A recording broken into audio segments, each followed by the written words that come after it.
everyone refreshed and energized for our next session. Let's not keep you waiting further and move on to our next session, Biomedical Engineering, Research, Innovation, and Opportunities. The biggest breakthrough in biomedical research often come from unexpected sources, so it is important to keep an open mind.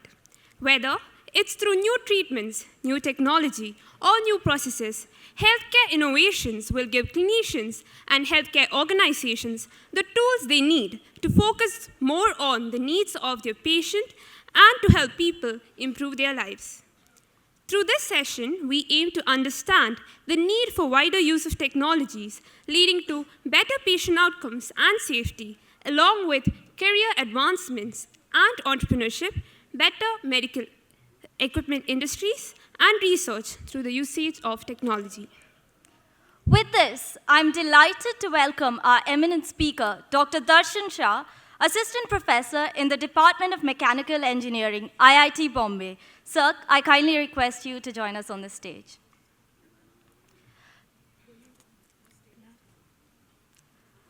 Yes, sir. Dr. Shah founded and heads the Biome Lab at IIT Bombay, established to further research and teaching in biomechanics, orthopedics, and musculoskeletal engineering in close collaboration with the academia, medical fraternity, and the industry. Sir was a postdoctoral researcher at Institute of Orthopedic Research and Training at KU Leuven, Belgium, and a postdoctoral research associate of bioengineering at Imperial College London.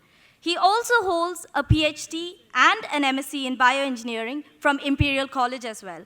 Without further ado, we welcome you, sir. I kindly request you to take the dais and share your valuable insights with us.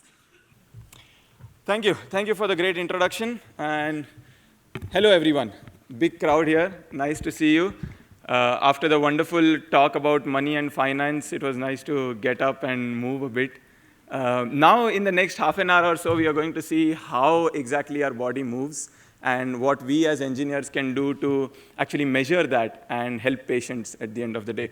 So, I am Darshan Shah, and because we have a very diverse crowd here today in the auditorium, I thought of going from the absolute basics, diving into the depths of biomedical engineering. Why do you think we need biomedical engineering? That's the first thing, because probably around 10, 20 years back, it wasn't there. So do clinicians need engineers? That's the first question that comes to mind.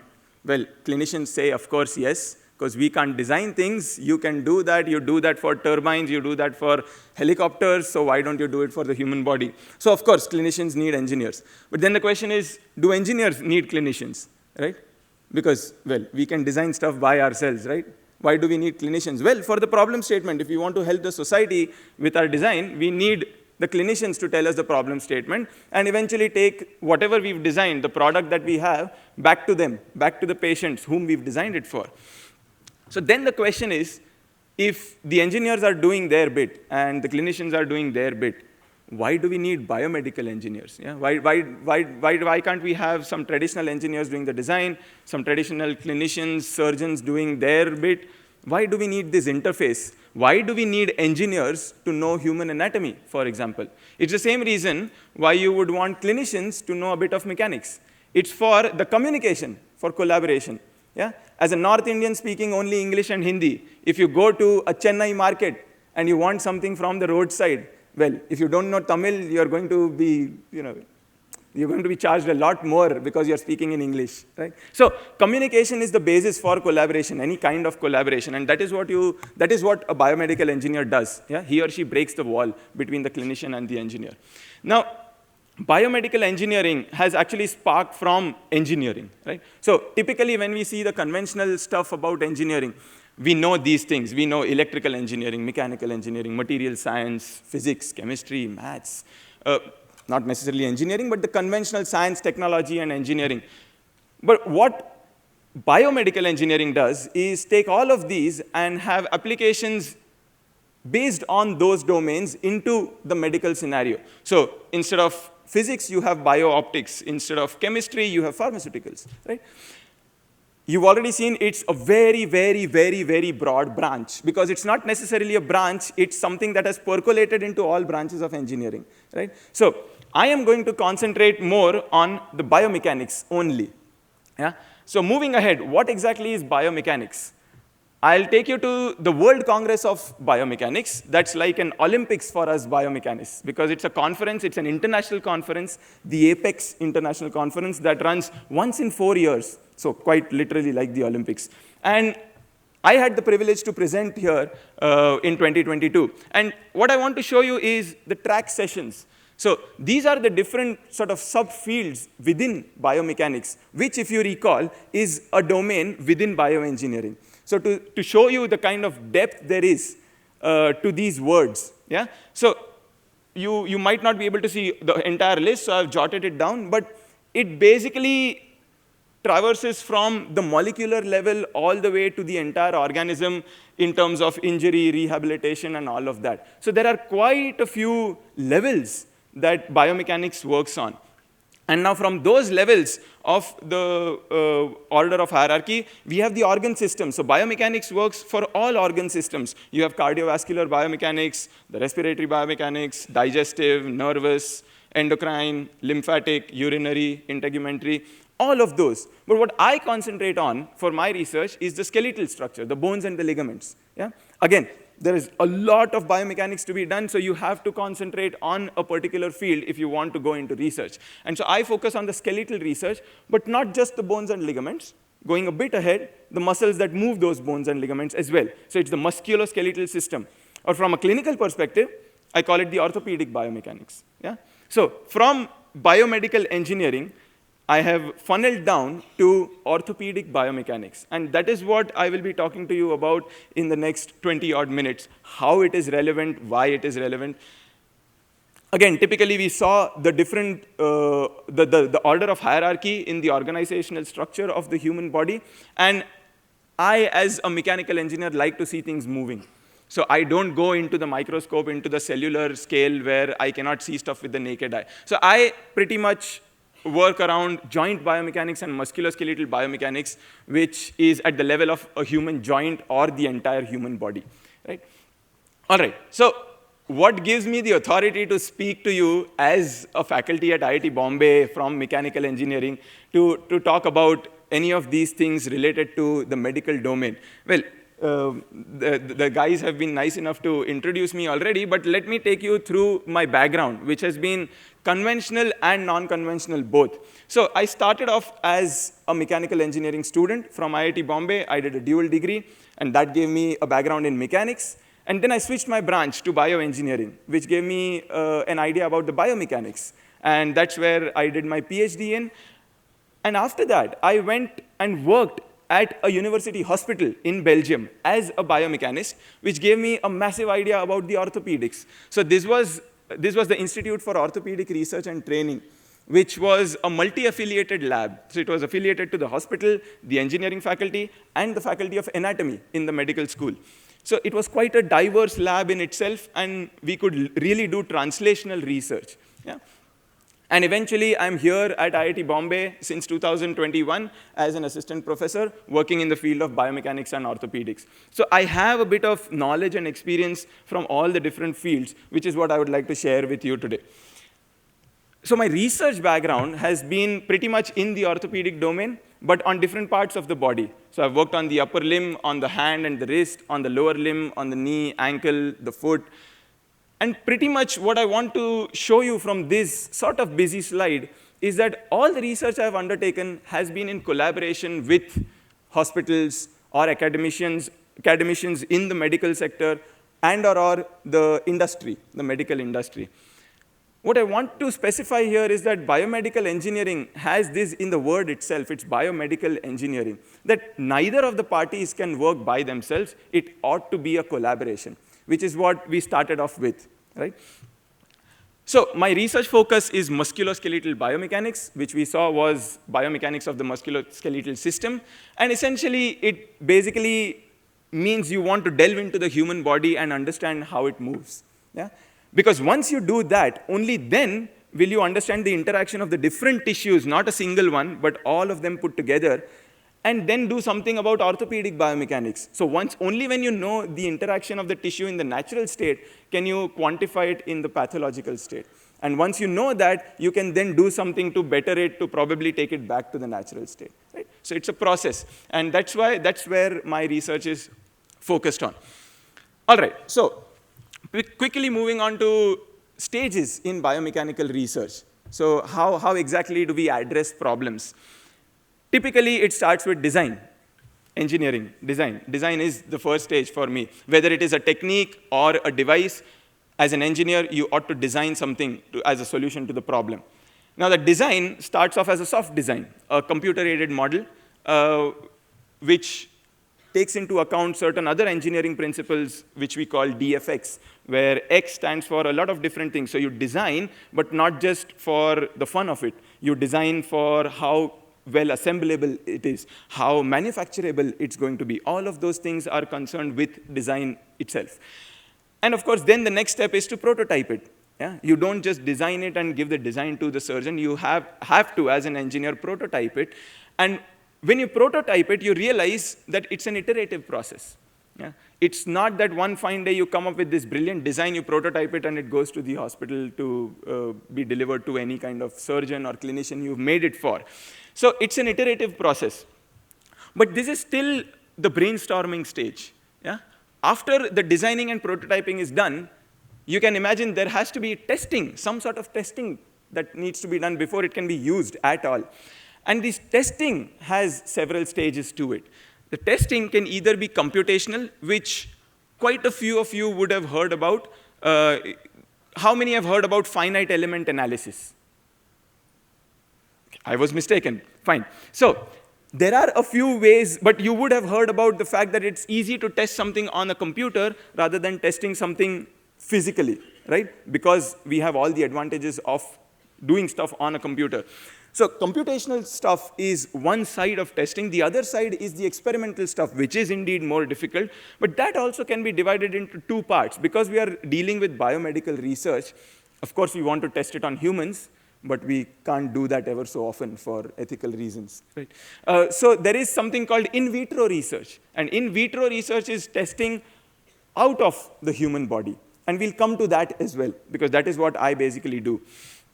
Right, so let's look at these experimental modalities of in vivo, which is human testing, in vitro, which is artificial testing, and in silico, which is computational testing. Yeah? So let's start with in vivo, because that is the benchmark, that is what you want to do. In vivo research starts with basic survey-based analytics. So this is typically what medical professionals who are interested in research start off with. They have patients, they have massive data on patients, they have survey-based analytics that they conduct to see how the patients are responding based on subjective stuff that the patient talks to them about. Let's say pain scores or the range of motion and things like that. They're subjective, right?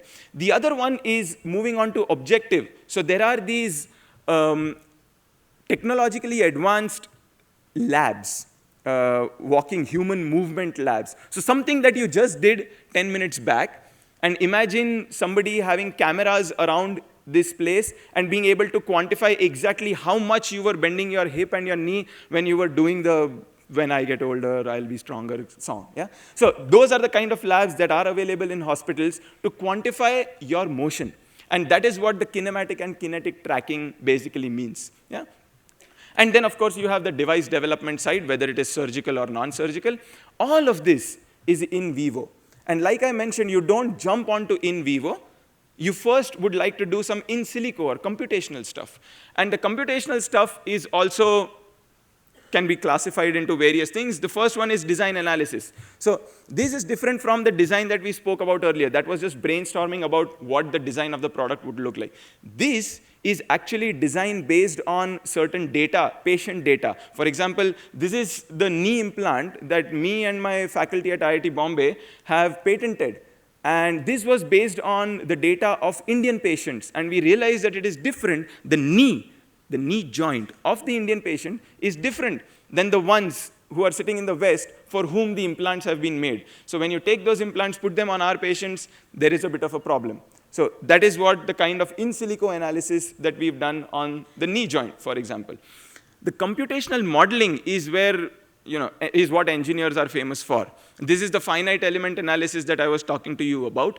It basically means you can really see how the bone properties are changing in a very localized fashion when you put in an implant or when you have a certain load on the bone. Yeah? So to take a broader look of the entire body, you have something called rigid body models or musculoskeletal models, yeah? That allow you to see motion, your motion on a computer. Yeah? And you can get stuff out of that. You can get more data out of that. And of course, then you have statistical modeling. So if you have a big patient population, and this is a study that we did on looking at this. This is the lower limb of, this is the shin bone in your leg. And what we were trying to do is see the marrow inside the shin bone to be able to understand how the intramedullary canal is changing so that if we want to put an implant in, we know how much space we have. But you see the models on the right, they're based on a patient population. So we've taken n number of patients, about 100 of them, and we've seen how it varies across those patients. So those kinds of analyses are all computational, right? Now, the biggest thing here is that in vivo analysis is what you would like to do, because that is the benchmark. But there are certain disadvantages to in vivo analysis, the main problem being ethics. One would say in silico analysis is wonderful, that is where the world is leading to, but then it's ridden with a lot of assumptions, because, well, you have to assume each and every bone, each and every material property of the tissues when you model something, and somewhere, there are a lot of assumptions in terms of time, in terms of degradation properties. So they are both equally not that optimized. Yeah?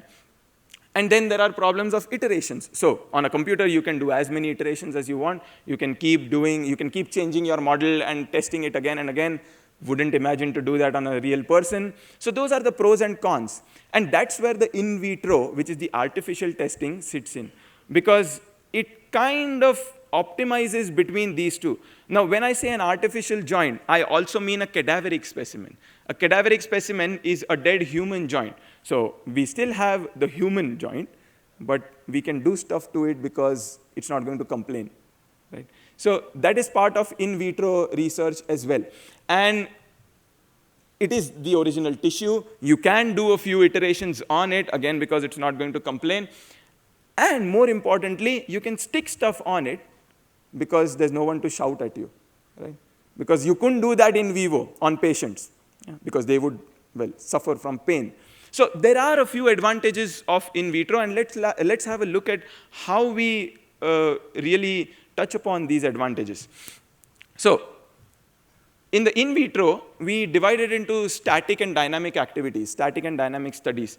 The static studies start with what is done in medical schools, the dissection. In the very first year of medical anatomy, you take a cadaver, you dissect it. Why? Of course, you have the internet and you have a lot of in silico models, but you would like to see what's inside a patient, because at the end of the day, you're not going to do a surgery on a computer, right? You're going to do the surgery on the actual patient. So, which is why still, even today, in the anatomy in the first year of MBBS, you're taught dissection.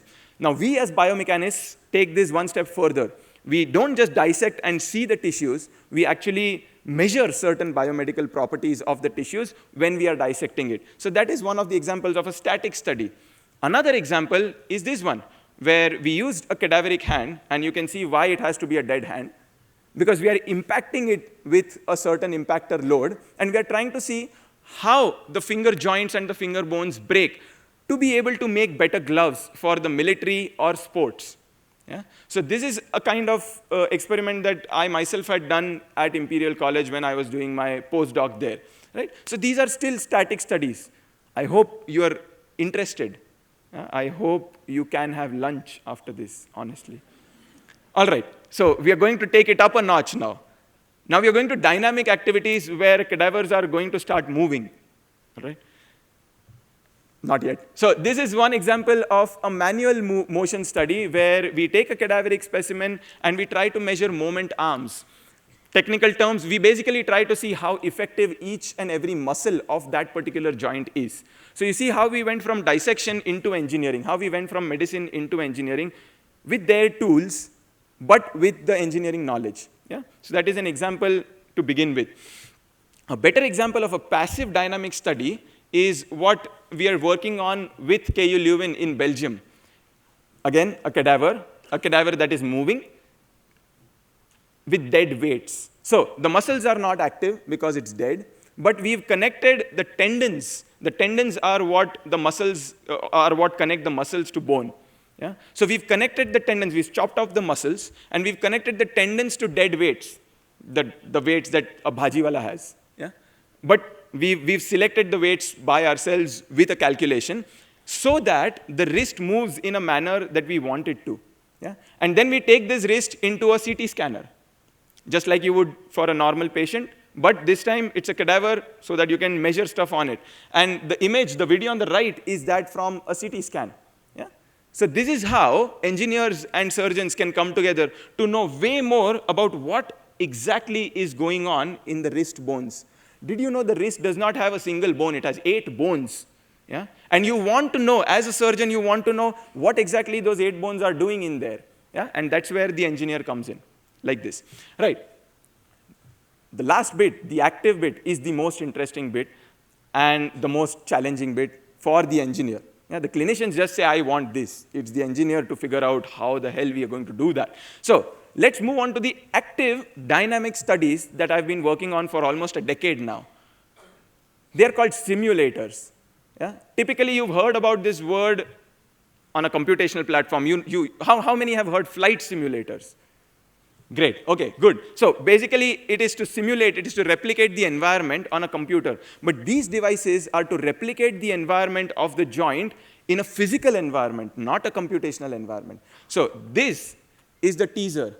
This is a cadaver, which is cut at the level of the upper arm, and it can actually move. Funnily enough, in the lab, when I play the song that you just heard, I can make the cadaver do this. Right? That's the fun part of it. But how exactly does this work? And why is this useful? Because this requires a ton of time, money, and effort to make. Right? So a physiological simulator, an active physiological simulator, you see the word physiology. It means it is replicating the original conditions of the natural joint in a cadaveric specimen. Yeah? And basically, we do this so that we can have a very objective comparison of what the natural biomechanics were, what the altered pathological biomechanics were, and what the surgically treated biomechanics were if they went back to the normal. Yeah? Because typically, the survey-based analytics that the surgeons do are on pain scores, on subjective assessment. I'm not saying that is bad or wrong. It has its own pros. But this gives you an objective, quantitative assessment of a surgical technique. Let's have a quick look of how exactly it works. Very, very over the top. So you ask the cadaver to do something in terms of motion. You ask it to wave its hand, for example. And then there are a series of control algorithms, which is the computational brain of the simulator, which we make by ourselves, which provide certain inputs to these motors that are moving the joints. And it's essentially a very, very expensive puppet show. That's basically what it is. Yeah? And typically, the biggest advantage that I mentioned before, you can go invasive. You can start sticking sensors on the cadaver to be able to know many more biomechanical parameters which you would like to know in an actual human being.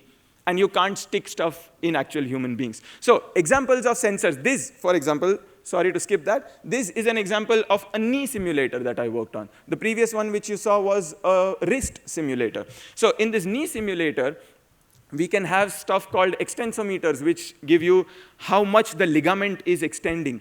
And that is very important because that is directly related to the pain after surgery when you have a knee replacement surgery.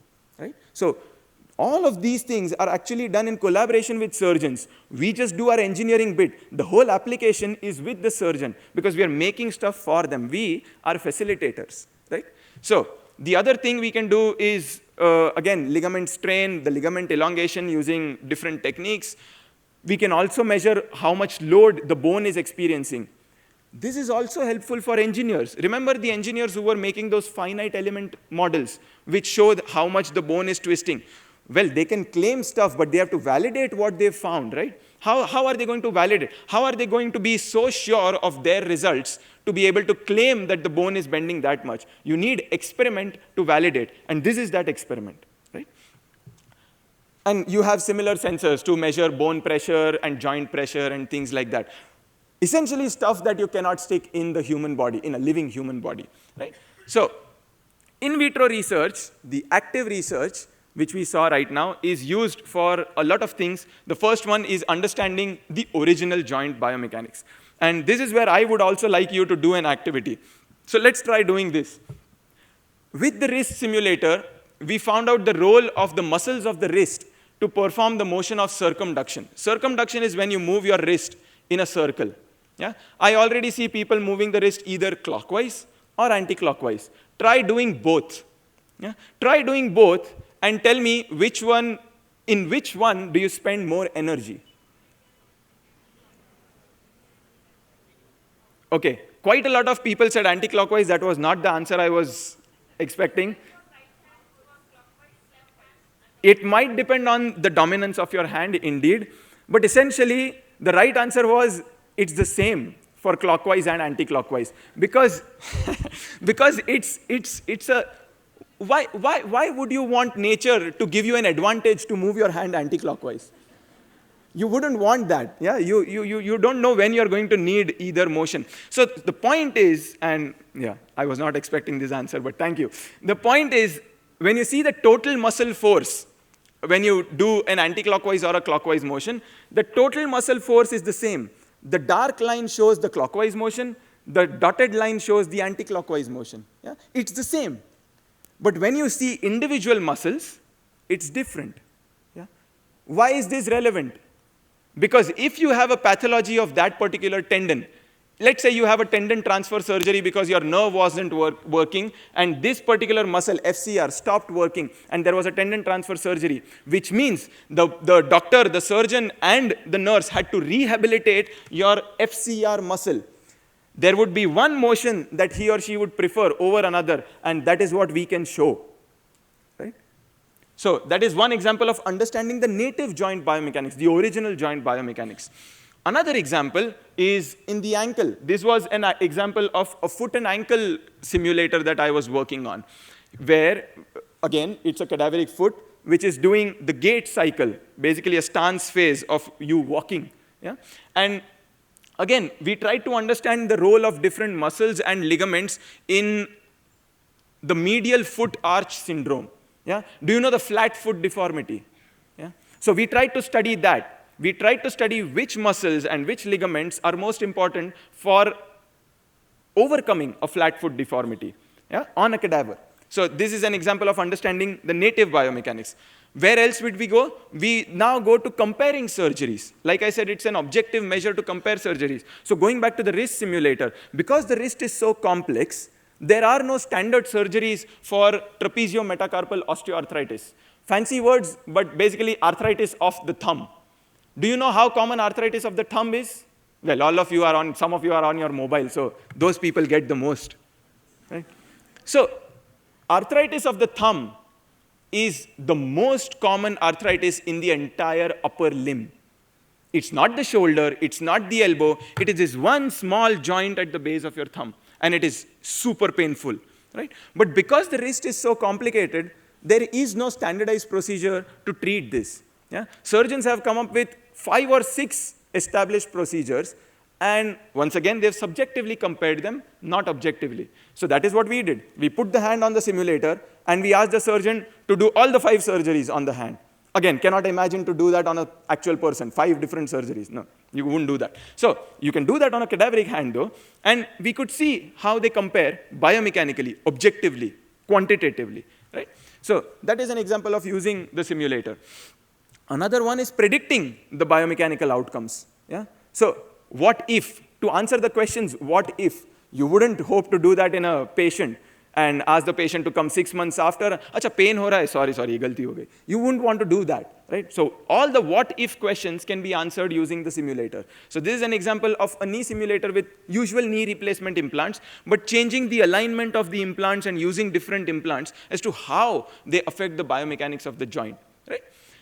And most importantly, this is a very, very new thing that not many people in the world are doing, actually probably nobody is doing, is being able to assess the surgical competence based on this device, because this device is actually replicating the same motion with the same conditions again and again, right? So you can then test how good a surgeon is or a surgery is performed based on how it is behaving on the simulator. So that is what we also published.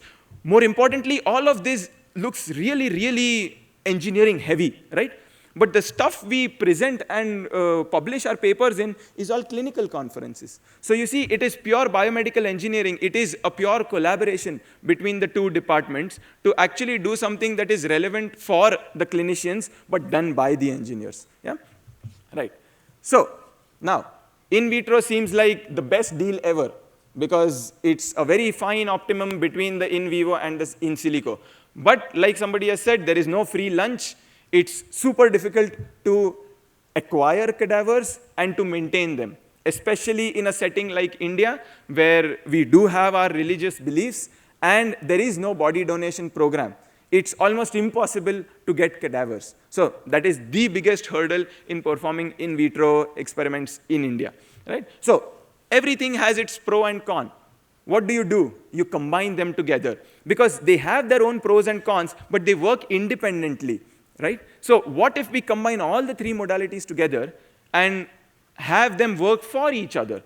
Right? And that is what I call the golden triangle, a synergy between the in vivo or human research, the in vitro or cadaveric artificial research, and the in silico or the computational research. Give you an example. This is what we did with our foot simulator. We collected some data from the motion capture labs, the one with the cameras that I was talking about, which was in vivo, and then we took that into a computational model to find out or estimate the muscle forces, and we used those muscle forces in the simulator to actually make the joint move. Yeah? And a combination of all of that results in some outcomes from the simulator, which are taken back to the patient, which is in vivo.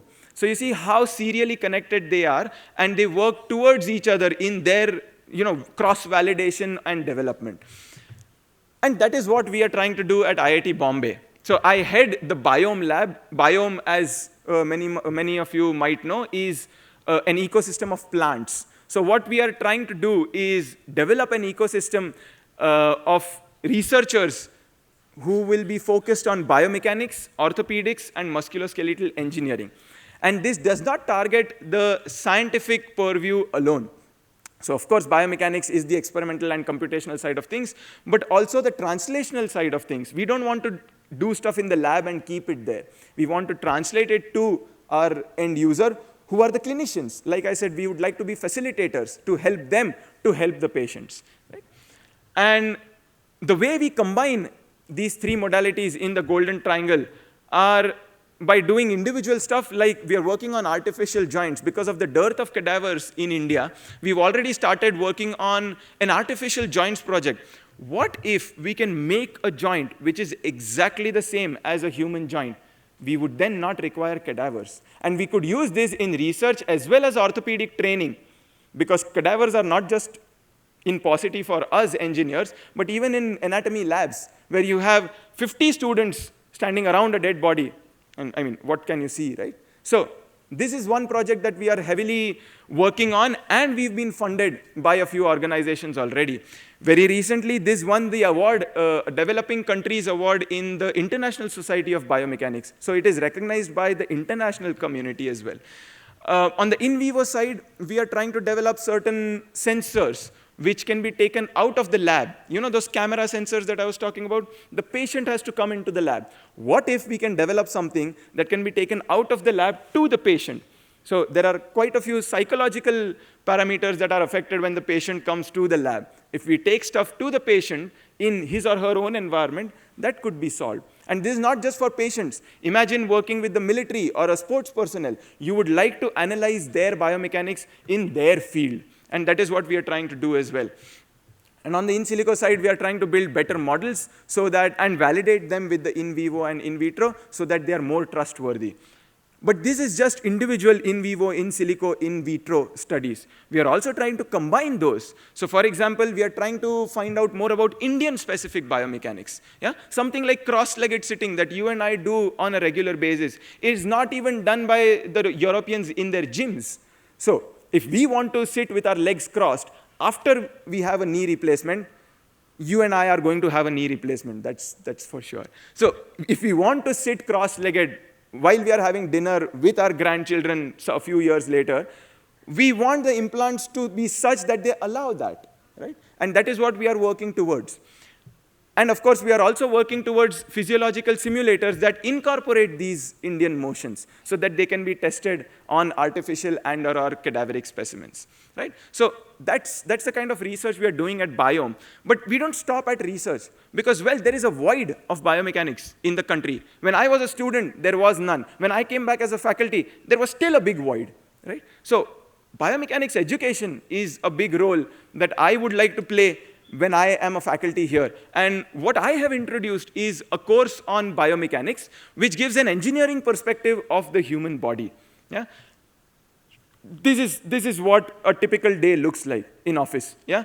So for the course, the books are typically what the medical MBBS students would also use, books in anatomy, as well as books in biomechanics.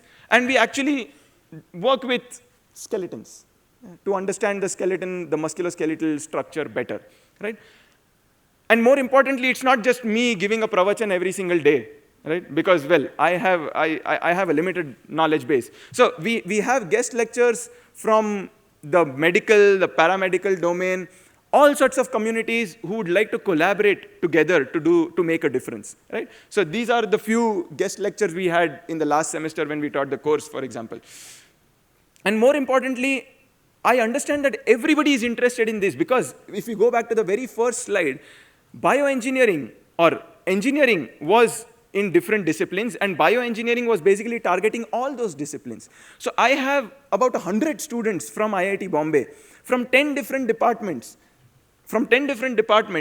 who want to take up this course. And this is kind of the best testimony I've got in years. So I had a student from TU Munich who was an exchange student to IIT Bombay. And he said he liked the course. He went back to TU Munich. The next student, his junior who came to IIT Bombay, took the course because he already knew about it because of that student. So it's not just us where the void is present. It's everywhere, actually. And that's where we need to collaborate, not just in research, but in education as well. So again, collaborators in IIT Bombay, international, and of course, in the medical domain as well. And lastly, I would like to acknowledge my funders, which are within and outside IIT Bombay and outside India as well. Thank you very much for listening, and I'm open to questions now. What a magnificent session that was. We are grateful to Dr. Shah for providing us with a wealth of helpful information on research and innovation around the healthcare sector. I would now request Dr. Naina Nimkar, Director, Symbiosis School of Sports Sciences, to felicitate Dr. Darshan Shah, sir.